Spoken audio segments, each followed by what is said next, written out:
warahmatullahi wabarakatuh. Halo anak-anak hebat, bagaimana kabarnya hari ini?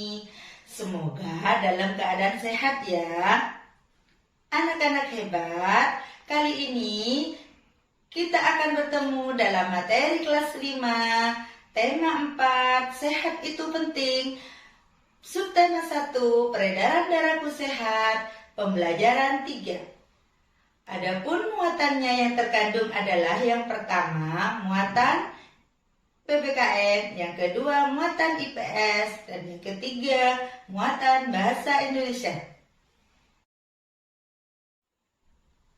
Anak-anak hebat, apakah kalian masih bersemangat untuk belajar? Coba ceritakan apa saja yang membuat kalian bersemangat. Bagus sekali. Kita dalam belajar harus tetap bersemangat ya anak-anak hebat. Agar lebih bersemangat, mari kita simak gambar berikut ini. Anak-anak hebat, menurut kalian, apa saja yang ada di dalam gambar? Benar sekali. Di dalam gambar ini adalah kegiatan tentang kerja bakti membersihkan lingkungan sekitar. Anak-anak hebat, apakah kalian masih bersemangat untuk belajar? Coba ceritakan apa saja yang membuat kalian bersemangat. Benar sekali. Kegiatan kerja bakti ini dilakukan adalah untuk mempererat tali silaturahmi dan juga agar lingkungan kita tampak bersih, sehat, dan rapi. Kenapa kegiatan kerja bakti itu perlu dilakukan? Apa manfaatnya bagi kita semua?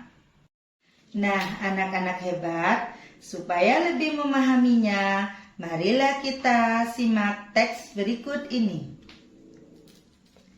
Tanggung jawab dalam hidup bermasyarakat. Dalam kehidupan bermasyarakat, menjaga dan merawat lingkungan merupakan tanggung jawab bersama sebagai anggota masyarakat. Salah satu bentuk tanggung jawab tersebut adalah dengan kegiatan kerja bakti. Terdapat beberapa contoh kerja bakti dalam masyarakat. Misalnya, kerja bakti membersihkan lingkungan. Saat kerja bakti, semua warga wajib ikut serta dalam menciptakan lingkungan yang bersih. Karena menempati lingkungan yang bersih dan sehat merupakan hak setiap warga. Sebagai warga masyarakat di suatu wilayah, kita memiliki hak, kewajiban, dan tanggung jawab. Tahukah kalian apa hubungan antara hak, kewajiban, dan tanggung jawab? Pada dasarnya, hak dan kewajiban sudah melekat pada manusia sejak lahir. Kemudian, hak dan kewajiban tersebut harus dilaksanakan dengan penuh tanggung jawab. Oleh karena itu, orang bisa disebut tidak bertanggung jawab jika tidak melaksanakan hak dan kewajibannya. Lalu, apa saja hak, kewajiban, dan tanggung jawab kita di masyarakat? Perhatikan contoh berikut ini. Hak. Adapun contoh hak adalah 1. Mendapat perlindungan hukum. 2. Menikmati lingkungan yang bersih. 3. Berpendapat dan berorganisasi. Kewajiban. Adapun contoh kewajiban dalam masyarakat adalah 1. Menjaga kebersihan lingkungan. 2. Menjaga ketenangan dan ketertiban lingkungan. 3. Mematuhi aturan dan norma yang berlaku. Tanggung jawab. Adapun contoh tanggung jawab dalam masyarakat adalah 1. Memelihara rasa persatuan dan kesatuan masyarakat. 2. Memelihara ketertiban dan keamanan bermasyarakat. 3. Menghapus tindakan diskriminasi.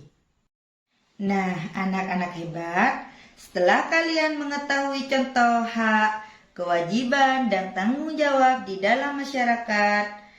Sekarang, coba kalian sebutkan pengertian hak, kewajiban, dan tanggung jawab. Benar. Pengertian hak adalah sesuatu yang dimiliki setiap orang secara mutlak yang sifatnya bebas namun terbatas. Pengertian kewajiban adalah sesuatu yang harus seseorang lakukan dengan penuh tanggung jawab. Dan pengertian tanggung jawab adalah sikap yang dimiliki seseorang untuk melakukan sesuatu yang menjadi tanggungannya tanpa diperintah orang lain. Nah, anak-anak hebat, contoh kerja bakti tadi merupakan contoh interaksi manusia dengan lingkungannya. Anak-anak hebat, masih ingatkah kalian 3 bentuk contoh interaksi manusia? Benar sekali. 1. Interaksi antar individu. Interaksi antar individu merupakan hubungan sosial yang dilakukan oleh individu atau seseorang dengan individu lain yang memiliki timbal balik. 2. Interaksi individu dengan kelompok. Pada interaksi individu dengan kelompok terjadi hubungan timbal balik antara individu yang memiliki sebuah kepentingan berhadapan dengan kepentingan kelompok. 3. Interaksi antar kelompok. Interaksi antar kelompok terjadi jika terdapat 2 kelompok atau lebih yang melakukan kegiatan bersama. Contoh interaksi antar individu adalah interaksi antar 2 orang teman. Contoh interaksi individu dengan kelompok adalah interaksi antara kepala desa dengan warganya. Dan contoh interaksi antar kelompok adalah interaksi antara 2 kelompok yang saling berdiskusi.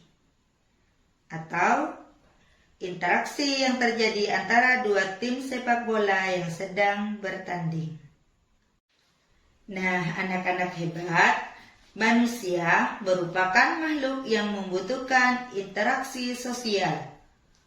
Namun, dalam kenyataannya tidak semua interaksi yang dilakukan manusia bersifat positif. Beberapa interaksi yang terjadi justru menimbulkan efek negatif. Nah, berdasarkan dampak yang ditimbulkan, interaksi sosial dibedakan menjadi 2, yaitu yang pertama, interaksi sosial asosiatif dan interaksi sosial disosiatif. Interaksi sosial asosiatif merupakan bentuk dari interaksi sosial yang memiliki nilai-nilai positif dan mengarah pada persatuan. Interaksi sosial disosiatif merupakan bentuk interaksi yang lebih mengarah kepada pepecahan atau memisahkan baik antar individu maupun kelompok. Interaksi sosial asosiatif terbagi menjadi 4 bentuk. Yang pertama, kerjasama. Kerjasama adalah suatu bentuk interaksi sosial di mana orang-orang atau kelompok-kelompok bekerja bersama-sama, saling tolong-menolong untuk mencapai satu tujuan bersama. 2. Akomodasi.